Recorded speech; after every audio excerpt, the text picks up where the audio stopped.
सामान्यतः घरेलू दफ्तर में अपने नहीं बैठते दा साहब सवेरे, पर आज डीआईजी से मिलने के लिए 7:45 ही यहाँ बैठे हैं। सामने 2 फाइलें हैं और एक कागज़ में उन्होंने कुछ नोट कर रखा है। ठीक 8 बजे डीआईजी ने सैल्यूट ठोका तो गर्दन के हल्के से झटके से प्रत्युत्तर दिया दा साहब ने, आओ, और सामने रखी फाइल पर अपना पूरा पंजा फैलाकर बोले, मैंने यह फाइल देख ली है खूब अच्छी तरह, सक्सेना के लिए हुए बयान भी और आपकी रिपोर्ट भी। सिन्हा एकटक चेहरा देख रहे हैं दा साहब का, इस उम्मीद में कि शायद कोई प्रशंसात्मक टिप्पणी सुनने को मिलेगी अपनी रिपोर्ट पर। सक्सेना के बारे में क्या राय है? बात रिपोर्ट से नहीं सक्सेना से शुरू कर दी दा साहब ने।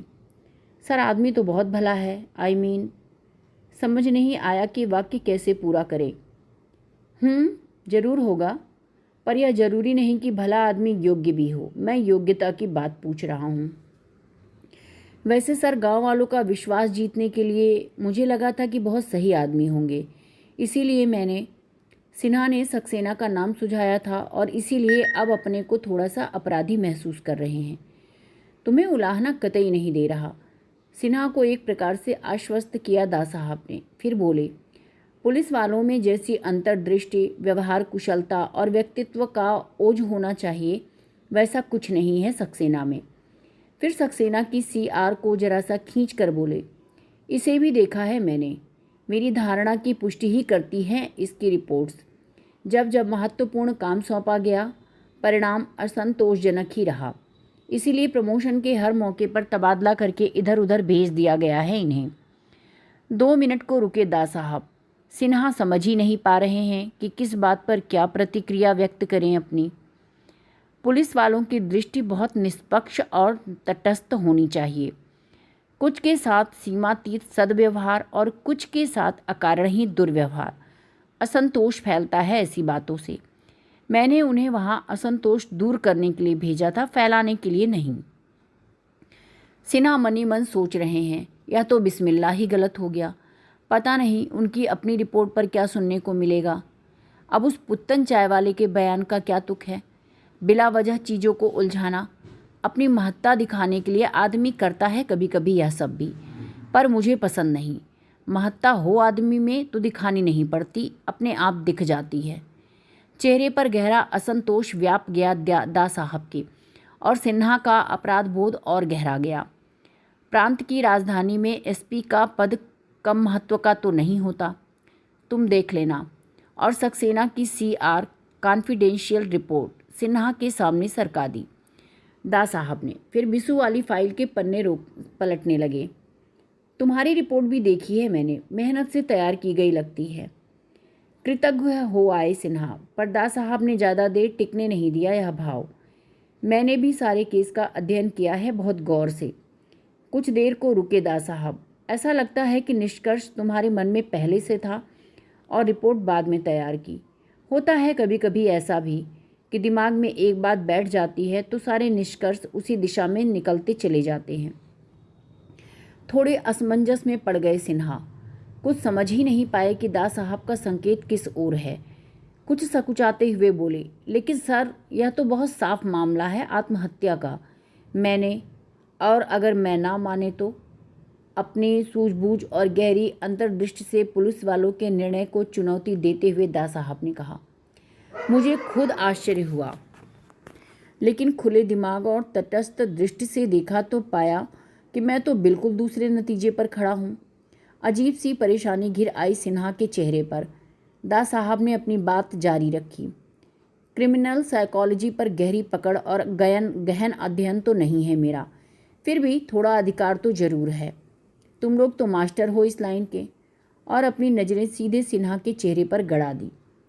सिन्हा दा साहब के असली मुद्दे तक पहुंचने में ऐसे डूबे कि कुछ भी नहीं कहा गया उत्तर में, पर दा साहब को अपेक्षा भी नहीं थी शायद।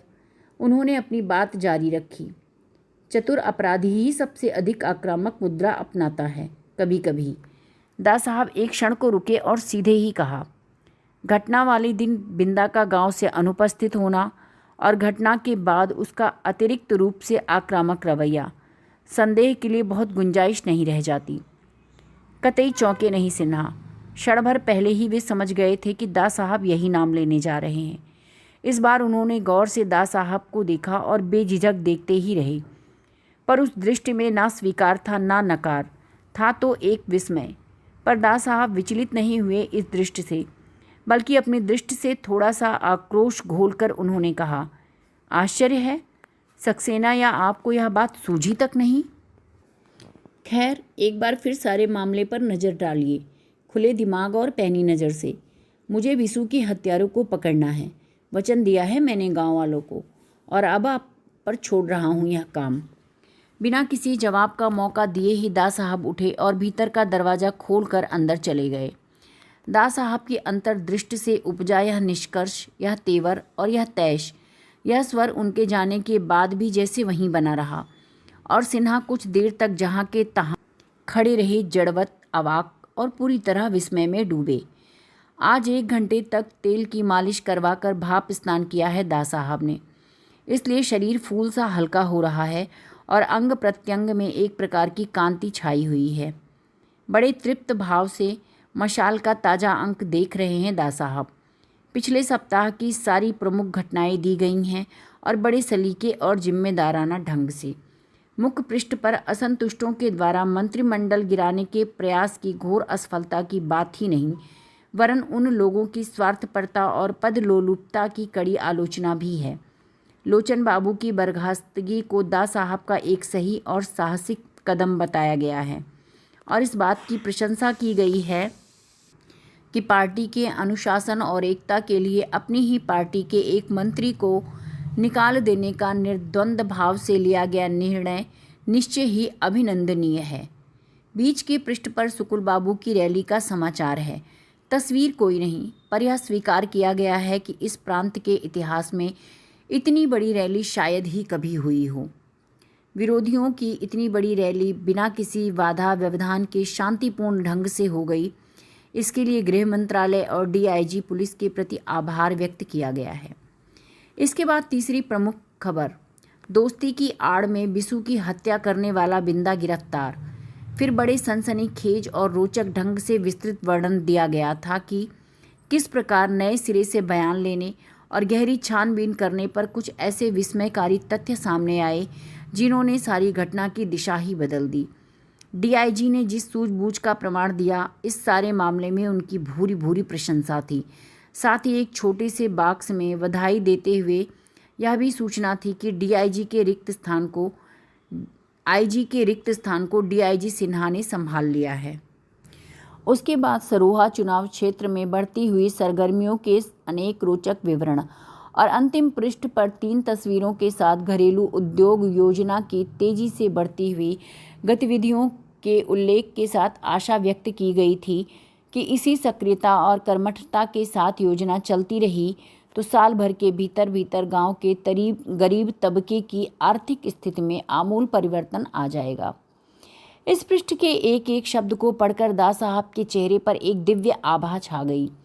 बापू के सपनों का गांव उनकी आंखों के सामने साकार हो उठा और मन बहुत ही महत्वपूर्ण, बहुत ही सार्थक कर डालने के खुशी में डूब गया। तभी जमुना बहन खुद ही नाश्ते की ट्रे लेकर आईं। बड़ी सफाई और सलीके से कटा हुआ लंगड़ा आम, तले हुए मखाने, केसरिया संदेश और शहद पानी। आओ, बड़ी आत्मीयता से स्वागत किया जमुना का दा साहब ने। तो ट्रे दा साहब के सामने रखकर बगल में बैठ गईं जमुना बहन। सचमुच पति के साथ बैठने का तो समय ही नहीं मिलता कभी उनको, पर किसी तरह का गिला या शिकायत नहीं है उन्हें। पति का बड़प्पन ही सबसे बड़ा संतोष है उनका। यूँ दा साहब खुद राजनीति की बात नहीं करते उनसे, पर वे हैं कि एक एक बात की खबर रखती हैं, चाहे पांडे जी से, चाहे लखन से या कहीं और से। जब कोई संकट की स्थिति आती है तो दा साहब से अधिक चिंतित होती हैं, और टल जाता है तो प्रसन्नता भी दा साहब से अधिक जमुना बहन को ही होती है। मशाल का यह अंक देखा? अखबार की ओर इशारा करते हुए पूछा दा साहब ने। सवेरे उठते ही पढ़ लिया। पहले से कितना अच्छा निकलने लगा है अखबार। दा साहब से संबंधित घटनाओं से ही अखबार का स्तर तय करती हैं जमुना बहन। विरोधी पार्टी के अखबार समय के स्वर से इतनी दुखी, बल्कि कहना चाहिए इतनी कुपित हैं जमुना बहन कि घर के भीतर आने ही नहीं देती हैं उसे। मुस्कुराए दा साहब। पत्नी की समझ पर थोड़ा प्रसन्न भी हुए। कोई 1 महीने पहले ही बुलाकर समझाया होगा इसके संपादक को, और अखबार का रंग ही बदल गया। कमी नहीं है समझदार लोगों की, बस सही ढंग से दिशा निर्देश देने वाला कोई नहीं। और इस वाक्य के साथ ही मन अखबार से छिटक कर एकाएक देश के साथ जुड़ गया। देश की दुर्वस्था का सबसे बड़ा कारण ही है सही नेतृत्व का अभाव। छात्रों को देखो, युवकों को देखो, किसान मजदूरों को देखो, सबके सब दिशाहीन से भटक रहे हैं। कोई दिशा दिखाने वाला ही नहीं। लोगों की भटकन का जरा सा दुख दा साहब के स्वर में भी उभर आया। उस दुख से उन्हें मुक्त करने के लिए जमुना बहन ने तुरंत कहा, शुक्र है भगवान का कि सब बातें सलट गईं। आजकल राजनीति में घटिया तरह की जो घालमेल चलती है, उसे देखकर लगता है कि तुम जैसे संत आदमी को तो संन्यास ले लेना चाहिए। तुम्हारे बस का है यह सब करना? हल्के से मुस्कुराए दा साहब। गीता पढ़कर भी तुम ऐसी बात करती हो। स्थितियों की चुनौती स्वीकारना तो कर्मयोगी का सबसे पहला धर्म होता है। अर्जुन भी ऐसे ही हताश हो रहा था जब भगवान कृष्ण ने कहा। 1000 बार पढ़े और सुने भगवान कृष्ण के कथन में विशेष दिलचस्पी नहीं है जमुना बहन की, इसलिए बीच में ही बोली, लो या आम तो खा लो। लज्जत बड़ी अच्छी होती है लंगड़े की। आम की अंतिम फाँक मुंह में डालते हुए कहा दा साहब ने, तो तुरंत जमुना बहन उठी और थोड़ा और लाती हुई हूँ कहकर भीतर चली गईं। लौटी तो आम ही नहीं, केसरिया संदेश भी थे। वैसे तुम्हें भी बहुत पसंद है यह संदेश, फिर मैंने इसे अपने हाथ से बनाए हैं। समझ लो सारे संकट टले इसी खुशी में। अच्छा, तब तो तुम भी खाओ। प्लेट जमुना बहन की ओर बढ़ाते हुए आंखों ही आंखों में स्नेह से नहला दिया दा साहब ने। इस उम्र में भी सुर्खी फैल गई जमुना बहन के गालों पर। गुदगुदाती सी बोली, मेरा मन कहता है चुनाव भी तुम ही जीतोगे 100%। लो, जब गृहलक्ष्मी ने कह दिया है तो बस जीत गए, अब संदेह कैसा। फिर दोनों परम तृप्त और प्रसन्न भाव से बनारस का लंगड़ा और केसरिया संदेश खाते रहे। आज हरिजन टोला से हरिजनों के एक दल के मुखिया ने आकर पांडे जी को आश्वासन दिया है कि उनके वोट लखन को ही मिलेंगे। तभी से सभी लोग पीछे पड़े हुए हैं लखन के कि इसी बात पर कुछ हो जाए, लेकिन लखन है कि सांस ही नहीं ले रहा इस पर। जोरावर ने धिक्कारते हुए कहा, अरे यह सूम कुछ नहीं करेगा। ठीक है, हमारी चौपाल में होगा आज का खाना पीना। बिंदा की गिरफ्तारी और सक्सेना के तबादले की खबर ने निश्चित ही बेहद उत्साहित कर दिया है जोरावर को। भेजे में गर्मी भर दी झूठ मूठ की, वरना हम क्या दा साहब का साथ छोड़ सकते हैं कभी।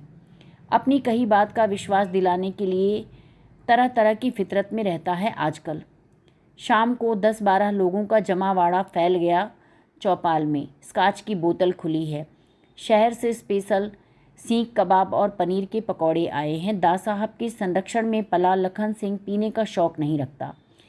कभी कभी चोरी छिपे एक आध पैग चढ़ा ले तो यह दूसरी बात है, पर पांडे जी की तो यह दैनिक आवश्यकता है। शाम को 2 पैग के बिना ना सारे दिन की थकान मिटती है और ना ही अगले दिन के लिए चुस्ती आती है। और जोरावर विलायती चाहे जितनी ही पी ले, जब तक थोड़ी देशी नहीं पी लेता तृप्ति ही नहीं होती। लखन की सुस्ती और ढीला ढालापन देखकर फटकारा पांडे जी ने, तुम्हारी तरफ की दावत जोरावर कर रहा है, अब क्या है जो मुंह लटका रखा है। लेकिन लखन की उदासी है कि ख़त्म ही नहीं हो रही है। इधर बहुत उत्साह से काम कर रहा था, लेकिन पता नहीं जिस दिन से बिंदा पकड़ा गया उस दिन से उसे पता नहीं क्या हो गया है। गिरफ्तारी के समय वह स्वयं उपस्थित था और शहर के थाने तक भी साथ गया था। बिंदा का बेशुमार चिल्लाना और अंगारे की तरह धधकती हुई उसकी आंखें, भूल ही नहीं पा रहा है वह उन आंखों को। बल्कि अब तो यह हालत हो गई है कि शहर के हर आदमी के चेहरे पर उसे वे ही आंखें दिखाई देने लगी हैं। एक अजीब सी दहशत समा गई है उसके मन में। शुरू से दा साहब के साथ रहने के बावजूद राजनीति में इतना पगा नहीं है कि ऐसी बातों का असर ही ना हो। जोरावर ने जब सुना तो बड़ी जोर से हंसा। बड़ा पिद्दी सा दिल है इस लखन का, जो बिंदा जैसे 3rd रेट के गुंडे से डर गया। अगर किसी खांटी से पाला पड़ गया तो ये ससुरा तो हगने मूतने लगेगा। पांडे जी विषय को खींचकर असली मुद्दे पर ले आए। बिंदा की गिरफ्तारी से 5% वोट तो कटे ही कटे समझो। विरोधी लोग खूब प्रचार कर रहे हैं इसका भी। यह अच्छा हुआ कि रैली एक दिन के बाद हुई गिरफ्तारी, फिर भी 5% तो गए। तुम फिक्र नहीं करो पांडे जी, जोरावर के रहते हमें मालूम है कि सुकुल बाबू को वोट देने वाले कौन हैं। तुम क्या सोचते हो हमारे रहते बूथ पर पहुंच पाएंगे वो लोग? जोरावर के राज में वे ही वोट दे पाएंगे जिन्हें जोरावर चाहेगा। अब यह तो चुनाव का परिणाम बताएगा। इन बातों से पूरी तरह आश्वस्त नहीं हो पाते पांडे जी। चुनाव का परिणाम क्या बताएगा, हम बताते हैं। समझ लो, जीत गए चुनाव। और हाथ के एक जोरदार झटके से उसने विजय की घोषणा कर दी। इस जीत को जश्न का जश्न ही समझो, इस जश्न को जीत का जश्न ही समझो। और जोरावर ने फिर सबके गिलास भर दिए। रात 1 बजे लगा खाना। उसके पहले तक लोग जश्न के मूड में पीते ही रहे। लान में कनात और शामियाना लगा है। पेड़ों और पौधों पर रंग बिरंगे फूल खिले हैं। श्रीमती सिन्हा बड़े उत्साह और आत्मीयता से स्वागत कर रहे हैं आने वालों का। बड़े बड़े सरकारी अफसर, व्यापारी, वकील, डॉक्टर, कहना चाहिए क्रीम ऑफ द टाउन जुटा हुआ है इस समय सिन्हा साहब के लान में। वर्दीधारी वैरे ट्रे में सॉफ्ट ड्रिंक लेकर घूम रहे हैं। यहाँ से वहाँ तक फैली सजी संवरी मोटी छरेरी महिलाएं ही उपकृत कर रही हैं इन लोगों को। पुरुषों की भीड़ तो टुकड़ों टुकड़ों में ऊपर नीचे आ जा रही है। यो महिलाओं के लिए भी वह क्षेत्र वर्जित कतई नहीं, पर कमी होती है वहाँ पर उनकी संख्या। ऊपर के कमरे में बाकायदा बार बना हुआ है। शिवाज, रीगल, ब्लैक डॉग से लेकर देशी रम तक कम से कम 25 किस्म की शराबें रखी हुई हैं वहाँ। और सिन्हा साहब के दोनों पुत्र बड़ी शालीनता और मुस्तैदी के साथ सबको अपनी अपनी पसंद का ड्रिंक ढाल ढाल कर दे रहे हैं। सिन्हा साहब शिष्टता के नाते हर किसी के पास 2-2 मिनट जाकर बधाई के बोझ से बोझिल होते जा रहे हैं। श्रीमती सिन्हा बिना किसी काम के ही अपने भारी भरकम शरीर को बड़ी फुर्ती से इधर उधर घुमाकर ऐसी व्यस्तता का आभास दे रही हैं कि जैसे लगता है इनके चलने से ही पार्टी चल रही है। तभी इनकम टैक्स कमिश्नर वर्मा, जो उम्र में कुछ बड़े होने के बावजूद अपने को सिन्हा का लंगोटिया यार कहते हैं, गेट से ही गुहारते हुए घुसे। अरे सिन्हा, मुबारक हो भाई। और बड़ी गर्मजोशी से सिन्हा के गले मिले। फिर बड़ी शराफत भरी मुस्कान के साथ कहा, यार बड़ी रौनकें लगा रखी हैं।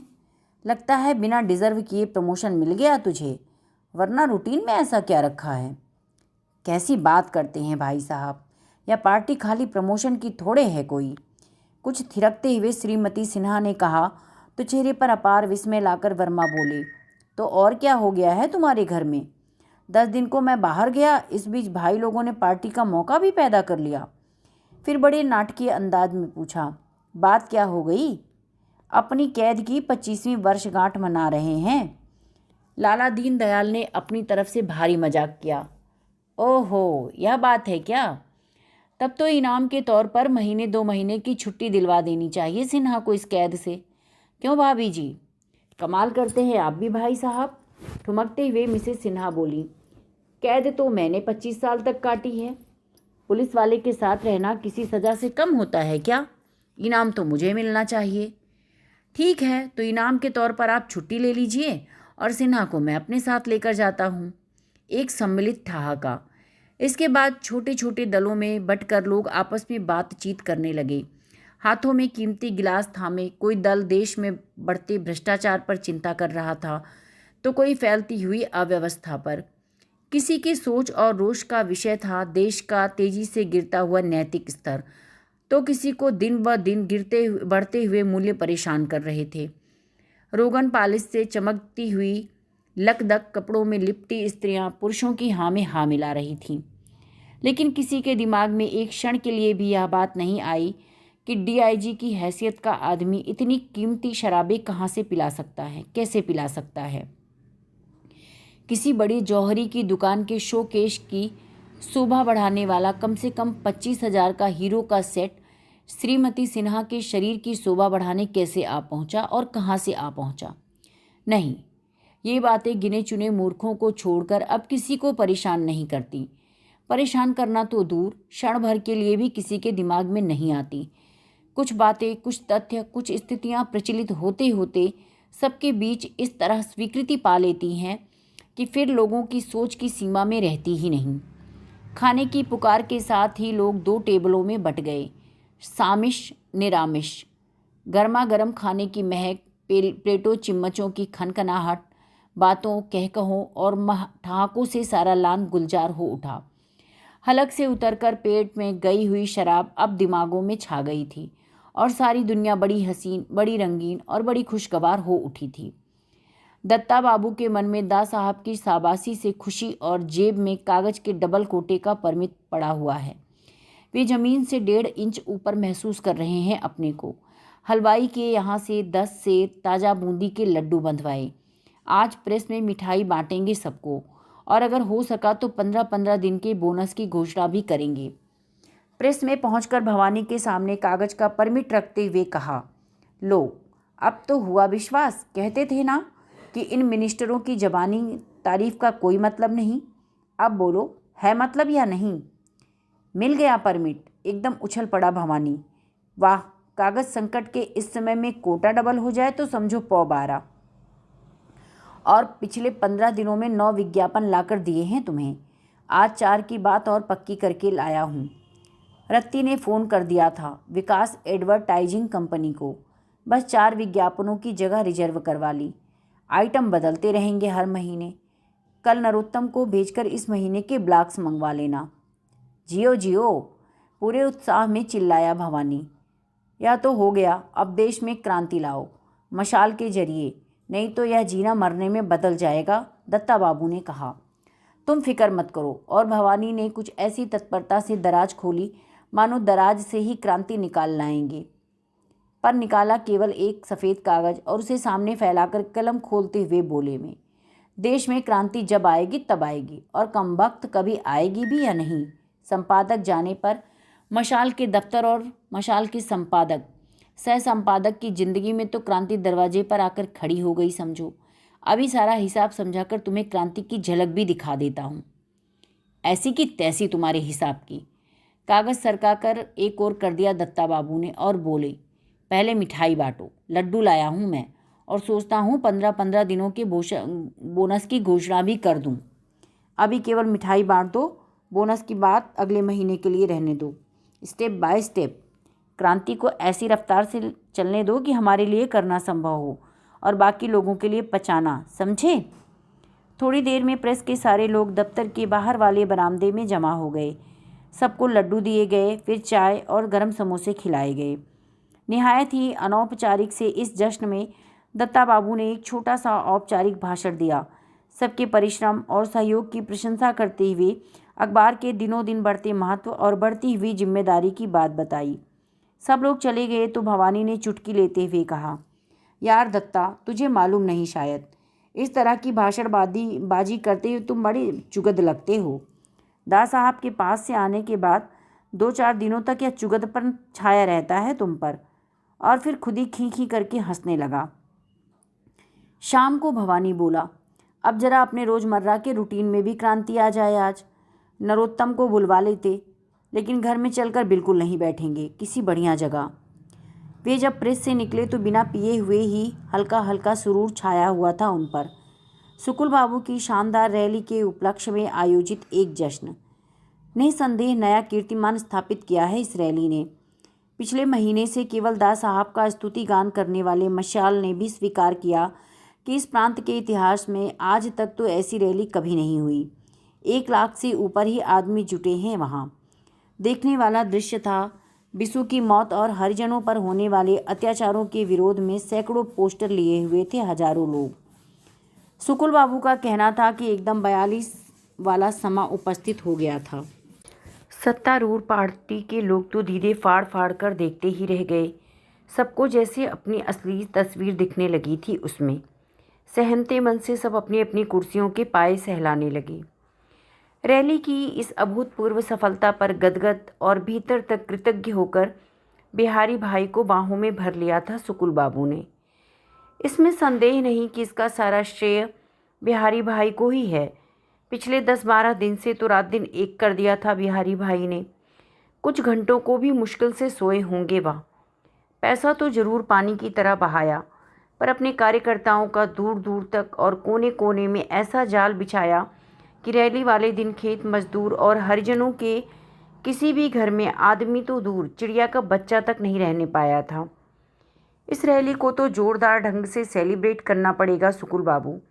हर समय सेलिब्रेशन का मौका ढूंढते रहने वाले लालता बाबू बोले तो काशी ने अपने उसी व्यंग्यात्मक लहजे में कहा, क्यों नहीं क्यों नहीं, बिसु की मौत और हरिजनों पर होने वाले जुल्म तो सेलिब्रेट होने ही चाहिए।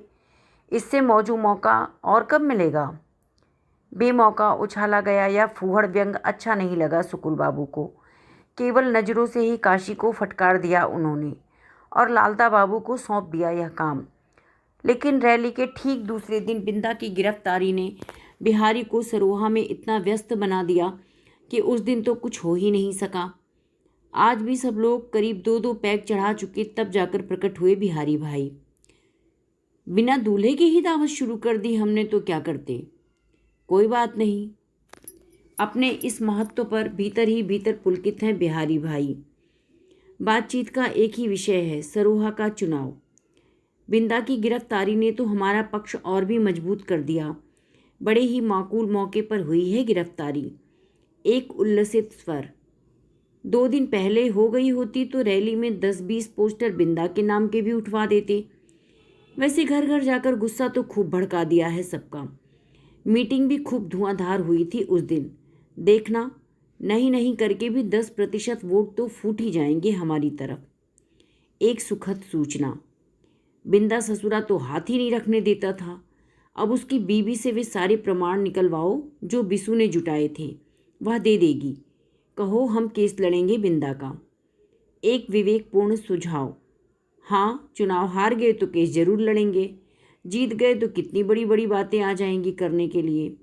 उनके सामने इस केस की भला क्या अहमियत। एक व्यंग्योक्ति। दा साहब की यह चाल उल्टी कैसे पड़ गई। इतनी आसानी से उल्टी चाल चलने वाले तो हैं नहीं दा साहब। जरूर कुछ होगा उनके दिमाग में। एक शंका।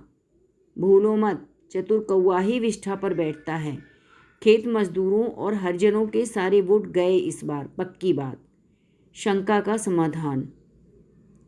बहुत ऊंचे किस्म की घाघ और घुन्नी चीज है दा साहब। शंका जारी। सुकुल बाबू जब कुर्सी पर थे तब वे भी कुछ कम नहीं थे, और आज कुर्सी मिल जाए तो फिर कल ही देखना यह कुर्सी साली सबको। अरे यूं तो धोती के नीचे सभी नंगे, और ससुरी इस राजनीति में तो धोती के बाहर भी नंगे। पर दा साहब एकदम अपवाद। धोती के नीचे भी धोती ही निकलेगी इस गीता बाँचने वाले के। खाल खींचने पर ही सामने आ सकता है इसका नंगापन। सारे बदन को थरथरा देने वाला एक सम्मिलित ठहाका। चुनाव जीत गए तो बहुत शानदार पार्टी लेंगे आपके गुलाबी बाग वाली कोठी में। धत तेरे की, तुम जैसा आदमी अपनी औकात से ऊपर उठे नहीं सकता। मांगी भी तो पार्टी।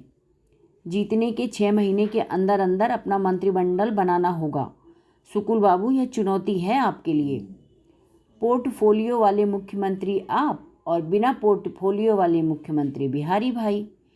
और फिर धीरे धीरे तरंग में आकर सब लोग अपनी अपनी संभावित उपलब्धियों के ख्वाब देखने लगे।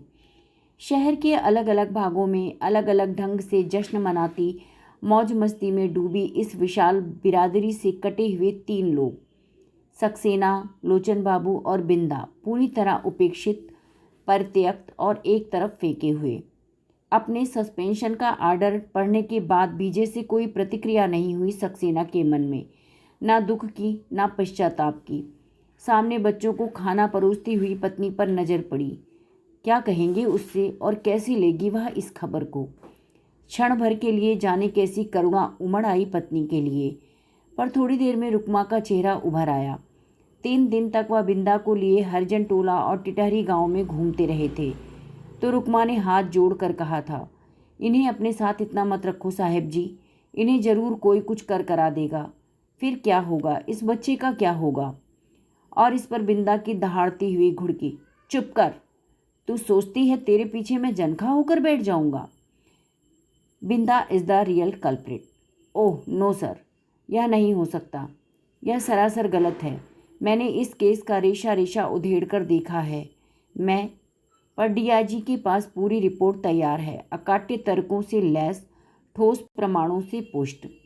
बिसु के जेल से आने के पहले बिंदा का पूरा व्यवहार एक सीधे सरल सामान्य आदमी का व्यवहार था, पर बिसु से परिचय के बाद एक खास तरह की तुर्शी और तेजी आ गई थी उसके मिजाज में। अपनी पत्नी के प्रेमी को देखकर होता ही है ऐसा, कोई बर्दाश्त नहीं कर सकता, और बिंदा जैसा आदमी तो कभी नहीं। मरने वाले दिन बिसु ने अपना अंतिम भोजन बिंदा के घर किया। हीरा के बयान से यह साफ है कि शाम का खाना उसने नहीं खाया। डॉक्टरी रिपोर्ट में जिस जहर की बात है वह 10-12 घंटे के बाद असर करने वाला है। वह जहर इस खाने के साथ ही पहुंचा है बिसु के पेट में। खाना खिलाते ही बिंदा शहर चला गया और दूसरे दिन लौटा। जाने से पहले बिंदा ने झगड़े की बात खुद स्वीकार की। बिंदा ने समझ लिया कि अभी जैसा माहौल है उसमें आसानी से, और फिर सक्सेना के लिए शब्दों के अर्थ ही गायब हो गए। सिर, पैर, अर्थ, तुक सभी। पागल खाने और थाने में कोई फ़र्क रहने दिया है आप लोगों ने? यहाँ जो कुछ भी होता है उसका सिर, पैर, तुक। बिंदा की आवाज़ और उसकी चीरती हुई डीआईजी की आवाज़। बिंदा ने ही मारा है बिसु को। बिसु मरा नहीं है साहब, सबके लिए वह मर चुका है, पर मैं उसे अपने भीतर महसूस करता हूँ। मर तो वह सकता ही नहीं। साहब आप देखिए, आगजनी के असली मुजरिम को जब तक, और आप इस बिंदा के साथ पार्टी बनाकर आगजनी की घटना के प्रमाण जुटा रहे थे। बिसु के हत्यारे से ध्यान हटाने के लिए वह आगजनी की बात उछाल रहा था, और आप एक सीनियर एसपी होकर उसके हाथ का मोहरा बन गए। सिंपली सरासर झूठ है यह। ऑफिस की मर्यादा और अनुशासन की सारी सीमाओं को तोड़कर एक तरह से चीख पड़े थे सक्सेना। उसके बाद उन्होंने क्या क्या कहा उन्हें कुछ याद नहीं। सिर्फ एक एहसास था कि जैसे वे नहीं, उनके भीतर से कोई और बोली चला जा रहा था। लेकिन अब, आज तक वे भीतरी उबाल और बाहरी दबाव के बीच टुकड़े टुकड़े होकर हमेशा घुटने ही टेकते आए हैं। हर बार दिनेश को लड़ाई के मैदान में ले तो जरूर गए हैं, पर जैसे ही गोलियां चली हैं उसे वहीं छोड़कर भाग आए हैं। अकेला निहत्था था। वह गोलियों की बौछार से लहूलुहान होता रहा है, और ये खुद एक असह्य अपराध बोध से। नहीं, अब और नहीं। अब तो वे चाहें तो भी शायद ऐसा नहीं कर सकते। मंत्रिमंडल से बर्खास्त कर दिए गए लोचन भैया ने पार्टी से भी त्यागपत्र दे दिया स्वेच्छा से। लेकिन हजार हजार प्रश्नों की सलीब पर टंगा हुआ उनका मन हर पल उन्हें मथता रहता है। अपने आसपास और चारों तरफ जो हो रहा है उसे आंख मूंद कर स्वीकारते रहें, एकदम उदासीन और तटस्थ होकर। नहीं रह सकता है कोई भी जीवित आदमी इस तरह। नहीं रह सकते थे, तभी तो एक बहुत बड़ी क्रांति के एक छोटे से वाहक बने थे। पर कैसी हुई यह क्रांति? कहीं से कुछ भी तो नहीं बदला। अब कहाँ से होगी दूसरी क्रांति, और कौन करेगा उस क्रांति को जो सब कुछ बदल दे? आज तो परिवर्तन का नाम लेने वाले की आवाज़ घोंट दी जाती है, उसे काट कर फेंक दिया जाता है। एक तरफ फेंके गिने चुने आदमियों के घुटे गले और संधी आवाज़ों से क्रांति का स्वर फूट सकेगा अब कभी? एकला चलो गीत कितने कदम चला पाएगा किसी को भी? बिसु के नाम को लेकर जिस तरीके से 1 महीने पहले यहाँ से वहाँ तक तूफान मच गया था, अब वही नाम सिमट कर या तो हीरा की आंखों से बहते आंसुओं में रह गया है, या बिंदा की आंखों से बरसते हुए अंगारों में। पुलिस की बेतों और ठोकरों की मार के बीच बिंदा कह रहा है, मैंने बिसु को नहीं मारा, मैं बिसु को मार ही नहीं सकता। मुझे तो उसकी आखिरी इच्छा पूरी करनी है, मैं उसे पूरी करके ही रहूँगा, चाहे जैसे भी हो, जो भी हो। आखिरी इच्छा पूरी करेगा? लेकर लेकर और पुलिस वालों की मार की रफ्तार और बढ़ जाती है। लेकिन बिंदा का चिल्लाना बंद नहीं होता। आवेश में थरथराता हुआ चीखता है, मार डालो, मार डालो। तुमने बिसु को मार डाला, मुझे भी मार डालो, लेकिन देखना, बिसु की इच्छा को कोई नहीं मार सकता। नहीं मार सकता? ले देख। फिर बिंदा के शरीर को रुई की तरह धुनकर वे उसे बेदम कर देते हैं। आवेश उसका सिसकियों में बदल जाता है और गर्जना कराह में। रेल के सेकंड क्लास के डिब्बे में सक्सेना की बगल में बैठी हुई रुकमा घुटनों में सिर दिए सिसक रही है, और सक्सेना के अपने मन में धीरे धीरे जैसे कोई कराह रहा है। गोदी में रखे ब्रीफ केस में आगजनी के और बिसु की मौत के प्रमाणों से भरी फाइलें रखी हैं। इतना समझाने के बाद भी मुसाफिरों से भरे डिब्बे में रुकमा का इस तरह रोना उन्हें अच्छा नहीं लग रहा है। थोड़ी सख्त आवाज़ में कहा, चुप करो रुकमा। चौंक कर रुकमा ने झटके से सिर उठाया और बड़ी अबूझ सी नज़रों से सक्सेना को देखती रही। इतना परिचित स्वर, मगर वह यहाँ कहाँ? वह तो जेल में है। यह उपन्यास यहीं पर समाप्त होता है। धन्यवाद। आशा है आपको यह उपन्यास अवश्य अच्छा लगा होगा। मनु भंडारी जी ने जिस तरह से इस उपन्यास को लिखा है और जिस तरह से वर्तमान राजनीतिक परिदृश्य को समझाया है, दर्शाया है, वह आज के परिदृश्य से काफ़ी कुछ मिलता जुलता है। शायद राजनीति हमेशा से ऐसी ही रही है। आप सबको यह उपन्यास कैसा लगा और मेरा वाचन कैसा लगा, कमेंट करके अवश्य बताइएगा। अगर अच्छा लगा हो तो चैनल को लाइक और सब्सक्राइब भी अवश्य कीजिएगा। धन्यवाद।